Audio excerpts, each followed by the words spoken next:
اللهم ارزقنا المعارف الربانية واللطائف الرحمانية والأسرار الربانية والواردات الإلهية والمواهب الاختصاصية والعلوم اللدنية، وبلغنا رتبة الإحسان ووحدة الشهود، والحمد لله رب العالمين.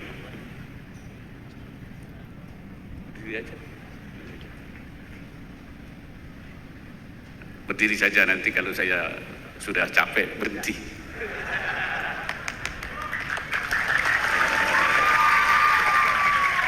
Karena sudah tua ini. Ya. Ulama al-kiram wa masyayikhana al-afadil wa habaibana al-afadil, wabil khusus sahib al-fadilah, sahib al-ma'had Al-Mukarram Kiai Haji Mahfud Asirun,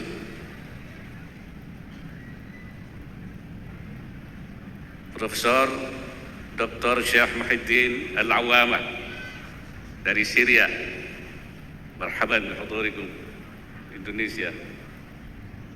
Yang saya hormati Profesor Dr. Haji Anies Rashid Baswedan, mantan Gubernur DKI Jakarta. Yang saya hormati Abdul Habib Rizik Syihab,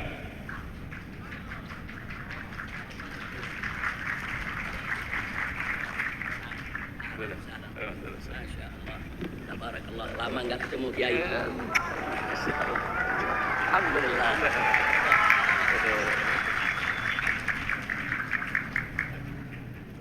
Yang saya hormati Bapak Wali Kota Jakarta Barat Habib Hud Al-Attas, para ulama, para asatidz. Pertama, saya bersyukur pada Allah Subhanahu wa taala karena bisa hadir di tempat yang penuh berkah ini, Pondok Pesantren Al-Itqan. Ini tempat pabrik namanya. Pabrik apa? Pabrik kiai di sini itu. Ya, karena saya lihat banyak kiai-kiai yang tadinya tamatan dari Al-Itqan. Paling tidak pabrik, kalau kiai haji itu KH. Ada juga pabrik HK namanya. Apa HK itu? Hampir kiai. Jadi yang tamatan di sini paling tidak itu jadi HK itu. Ya. Karena memang menyiapkan orang-orang yang alim, i'dadul mutafaqqihin, menyiapkan orang-orang yang paham agama, itu diperintahkan oleh Allah Subhanahu wa taala. Tadi ayatnya dibaca oleh Ustaz siapa? Abdul Wadud. Saya, perasaan saya Ustaz Abdul Wadud itu dulu itu qari kecil gitu kan. Sekarang kok sudah jadi qari tua ya. Falaula nafara min kulli firqatin minkum minhum ta'ifatun minhum. Mengapa tidak ada sebagian dari mereka itu pergi nafrah liyatafaqahu fiddin, nafratut tafaqquh fiddin, pergi untuk bertafaqquh. Selain nafratul jihad, nafratul qital, juga nafratut tafaqquh fiddin, untuk belajar agama. Untuk apa kita siapkan mutafaqqihin ini, kiai atau calon kiai atau hampir kiai tadi itu? Pertama adalah untuk menjadi pengganti para kiai-kiai yang sudah tua-tua itu, ya, yang sudah kemudian dipanggil oleh Allah Subhanahu wa taala. Gurunya Kiai Mahfud sudah tidak ada, ganti Kiai Mahfud. Saya tidak tahu Kiai Mahfud juga nanti dapat giliran juga. Ya, nggak tahu saya dulu apa beliau dulu itu ya. Kalau umurnya tua saya, tapi dipanggilnya belum tentu. Ya, Mahfud. Belum tentu. Karena mereka tidak seluruhnya hidup, ulama ini. Ya. Rasulullah mengatakan, innallaha la yantazi'ul ilma intiza'an min sudurin nas. Allah tidak mengambil ilmu dari hati manusia. Tidak ada orang kehilangan ilmu. Walakin yantazi'uhu biqabdil ulama. Tapi Allah mengangkat ilmu dengan mengambil ulamanya. Kalau ulama meninggal, ilmunya dibawa. Istrinya tidak. Kalau dibawa nggak mau jadi istri kiai nanti. Mobilnya, sawahnya, ilmunya dibawa. Kalau sampai tidak ada penggantinya, hatta idza lam yabqa alimun, kalau sampai di dunia ini tidak ada orang alim, ittakhadzan nas ru'usan juhala, orang akan mengangkat pemimpin-pemimpin yang bodoh-bodoh, tidak faham agama. Idza su'ilu aftau bighairi ilmin, kalau ditanya dia memberi fatwa tanpa ilmu. Fadhallu wa adallu, dia sesat dan menyesatkan. Jadi kalau sampai fatrah ulama, ini bahaya. Maka itu harus ada pabrik kiai. Nah, salah satunya alhamdulillah Al-Itqan, ini sudah ribuan santrinya yang jadi kiai. Alhamdulillah. Itu. Yang kedua, untuk menyiapkan orang-orang yang akan memberikan warna masyarakat, memberikan tuntunan pada masyarakat. Ya, masyarakat ini harus diberi warna. So, pertempuran memberi warna di dalam masyarakat ini dengan warna macam-macam. Ya. Kita harus memberi warna apa? Warna Allah, sibghatullah, wa man ahsanu minallahi sibghah. Dengan sibghah Allah atau sibghah rabbaniyah, mana warna yang paling bagus daripada warna Allah? Tidak ada. Itulah tugasnya, memberi warna, menjadi lampu-lampu, menjadi obor-obor di dalam masyarakat. Ya. Makanya kiai itu tugasnya memberi warna. Sabarin, bukan jangan kiai diberi warna. Wah, bukan sabarin tapi masbuhin namanya. Paham itu? Bukan memberi warna tapi diberi, bukan memberi warna sibghah rabbaniyah, sibghah ilahiyah, sibghah imaniyah, sibghah tasyri'iyah. Malah diberi warna apa, sibghah syaitaniyah, sibghah jahiliyah. Akhirnya malah bukan diberi warna, bukan memberi warna tapi diberi warna. Ini saya kira tugas daripada, apalagi masa sekarang ini penting sekali para kiai-kiai pesantren itu untuk memberikan warna. Karena sekarang ini orang mengatakan, nih Pak Rashid, Pak Adis tahu itu, namanya periode sekarang itu post-truth. Post-truth itu pasca kebenaran. Jadi antara yang benar sama yang salah itu samar. Ya, iltibas, istibah. Mana yang benar?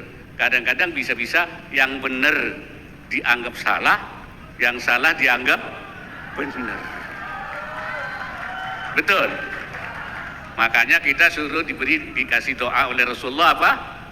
Allahumma arinal haqqa haqqa warzuqna ittiba'ah wa arinal batila batila warzuqna tinabah wa la taj'al multabisan alaina.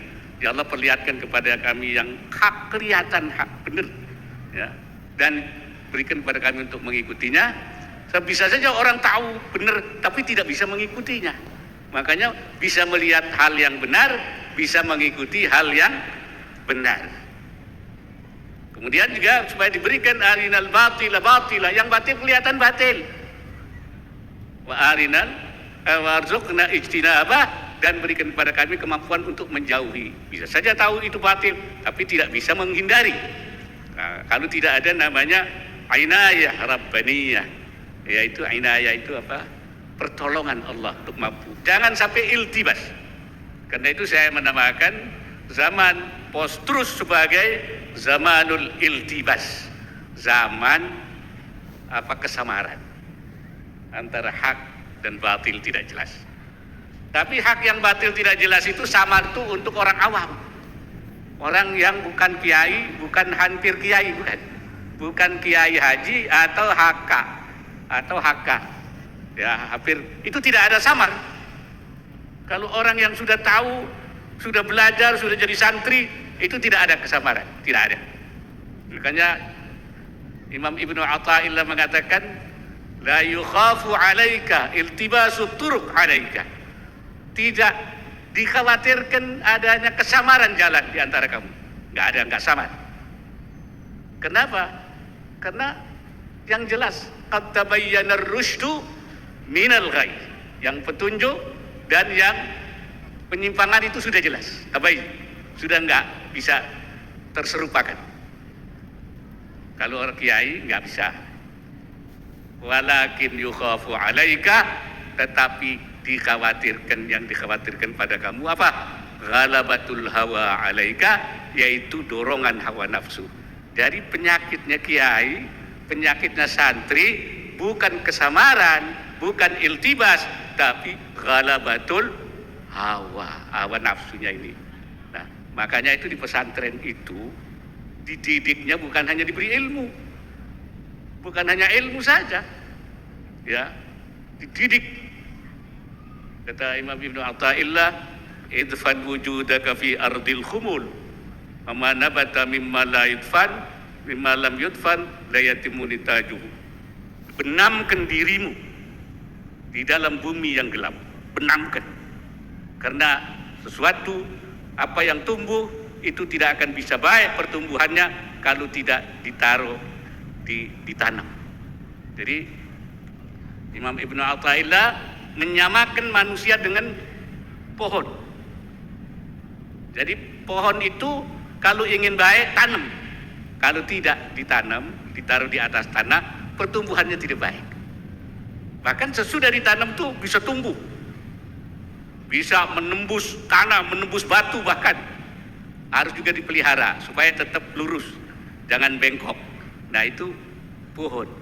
Manusia itu sama, harus ditaruh di tempat yang jauh dari keramaian. Sebelum jadi pemimpin, sebelum mengalami hidup di dalam masyarakat, dia harus dibenamkan dulu, ditanam dulu, dilatih dulu di kawah candra dibuka. Itulah pendidikan pesantren itu, untuk menanam anak. Makanya jangan merasa kalau taruh anak di pesantren, waduh kasihan sekali. Tidak, itu dalam rangka menanam. Ada 3 hal di pesantren itu yang ditanamkan. Pertama, ilmu. Coba dengan ilmu itulah dia bisa membangun masyarakat. Tanpa ilmu dia tidak tahu kemana, mau dibawa kemana. Yang kedua, namanya itu tazkiyatun nafs, membersihkan jiwanya. Karena manusia ini selalu tadi ghalabatul hawa itu, ya. Kalau tidak ditazkiyah, tidak ditanam, tidak di-drill, itu dia kalau nanti menjadi pemimpin tidak bisa mengendalikan nafsunya. Innan nafsa la ammaratun bisu. Kenapa? Karena agama juga bisa jadi, kata kiai, bisa jadi sil'ah tijariyah. Agama itu bisa jadi barang dagangan. Nah, jual agama itu mahal loh, bayarannya besar itu. Nah, jadi kalau tidak mempunyai nafsu zakiyah, jiwa yang bersih, nah, di pesantren itu diberi ini. Yang ketiga, ditanamkan, yaitu supaya tathhirul qalbi an mahabbatil aghyar, namanya itu. Itu dibersihkannya hati daripada mencintai selain Allah. Tapi kan kita boleh mencintai, kata Allah dalam Al-Quran, zuyyina linnasi hubbus syahawati minan nisa wal banin wal qanat kita mencintai wanita, mencintai anak, mencintai harta, mencintai orang tua tentu. Apa itu tidak boleh? Boleh saja, dan itu manusiawi, itu minal amril jibili. Tetapi yang tidak boleh, kecintaan selain Allah lebih besar dari kecintaan kepada Allah. Walladzina amanu asyaddu hubban lillah. Ini makanya penyakit santri itu dari ghalabatul hawa. Apa ada orang punya ilmu bisa menyimpang? Ada, ya, ada. Bahkan di dalam Al-Quran Allah menceritakan zaman dulu. Allah bilang, watlu alaihim naba'alladzi atainahu min ayatina fansalakha minha. Ceritakan orang yang kami berikan dia ayat-ayat kami, tapi dia melepaskan dirinya dari ayat-ayat itu. Fa'atba'ahu syaitan fakana minal ghawin. Dia diikuti oleh setan dan dia menjadi orang yang sesat. Walau syi'na la rafa'nahu, kalau saya mau saya angkat dia, kata Allah. Walakinnahu akhlada ilal ardi wattaba'a hawahu, tapi tidak mau dia. Dianya tidak mau, walaupun punya ilmu, diangkat oleh Allah tidak mau.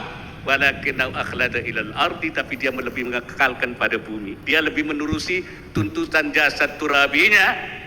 Kata Syekh Nawawi, akhlada ilal ardi itu mala ilal dunia, dia lebih suka kepada dunia, ya, wattaba'a hawahu, dan mengikuti hawa nafsunya.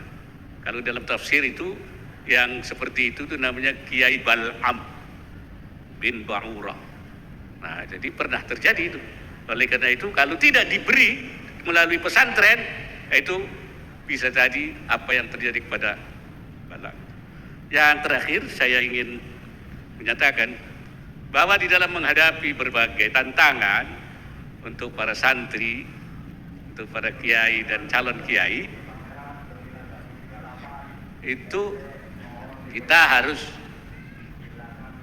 bekerja bersama, harus bersatu, ya. Itulah sebabnya dulu misalnya para ulama itu tidak merasa gampang, mudah menghadapi masyarakat itu.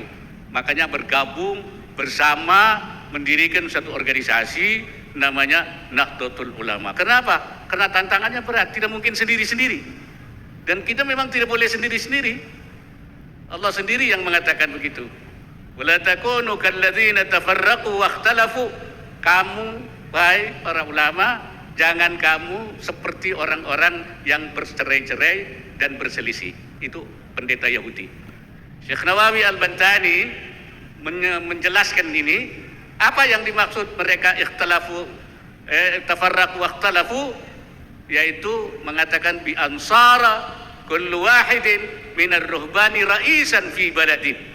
Masing-masing daripada pendeta itu jadi rois sendiri, jadi pemimpin sendiri di negara-negaranya. Tidak ada konektivitas, tidak ada ittisalat antara satu sama lain. Tsumma ikhtalafu, kemudian mereka berselisih. Berselisih itu seperti apa? Bi ansara kullu wahidin minhum yadda'i annahu 'alal haq wa anna sahibahu 'alal batil. Dia mengaku dirinya dalam hak, yang lainnya adalah al-batil. Kemudian Syekh Nawawi mengutip pendapatnya Imam Fakhrul Razi, katanya, sebentar sedikit lagi. Ketua Majelis Ulama Indonesia,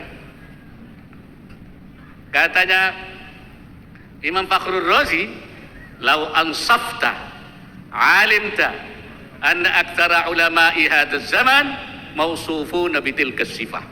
Kalau kamu perhatikan ulama kita zaman ini, sifatnya seperti itu, yaitu masing-masing di negara masing-masing mengaku benar, yang lain adalah salah. Ini zaman Imam Fakhrul Razi 1000 tahun yang lalu. Jangan-jangan sekarang lebih jelek dari itu, ya. Bukan raisan fi baladin, tapi raisan fi qaryatin, di kampung-kampung sendiri-sendiri. Wa raisan fi ma'hadin, ya, dan menjadi rais di masing-masing pondok, masing-masing sendiri, tidak ada konektivitas antara satu yang lain. Oleh karena itu, pada kesempatan yang berbahagia yang banyak ulama ini, mari kita bangun kembali, yaitu konektivitas hubungan antara ulama-ulama. Untuk apa? Untuk menyatukan pendapat, ya, untuk menyatukan saf, tauhid itu sufuf, wa tauhidul ara, menyatukan pendapat, wa tauhidul kalimah, wa tauhidul harakah, menyatukan gerakan-gerakan itu. Itu saya kira. Karena tanpa itu semua, apa yang ingin kita bangun di dalam kehidupan dengan penuh tantangan itu tidak akan mudah. Bahkan menurut Imam Subuki, ikhtilaful ara wal huruf, perbedaan pandangan dalam hal-hal yang strategis dan dalam perang itu termasuk la syakka hadza haramun aidan, ini haram kata Imam Subuki. Jadi harus satu gerakan itu. Dari mana Imam Subuki mengatakan seperti itu?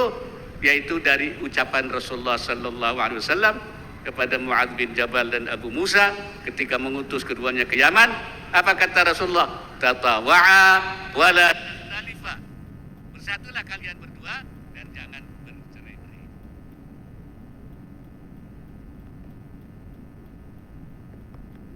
Ya, jadi itu saya kira tatawa'a wala tatalifa. Kalian harus bersatu, saling mentaati dan jangan berselisih. Karena apa? Karena terjadi ikhtilaful ara wal huruf, itu kata Imam Subuki tadyi'ul manafi'il diniyah wal manafi'il dunyawiyah, itu akan menghilangkan, mencirnakan manfaat agama dan manfaat keduniaan. Saya kira itu yang dapat saya sampaikan pada kesempatan yang berbahagia ini. Mudah-mudahan kita berada di dalam bimbingan dan tuntunan Allah Subhanahu wa taala. Aqulu qawli hadza wa astaghfirullahal azim.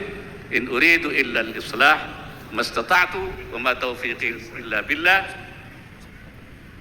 Hadana Allah wa iyyakum ajma'in ila aqwamit thariq. Wallahu al-muwaffiq ila aqwamit thariq. Assalamualaikum warahmatullahi wabarakatuh.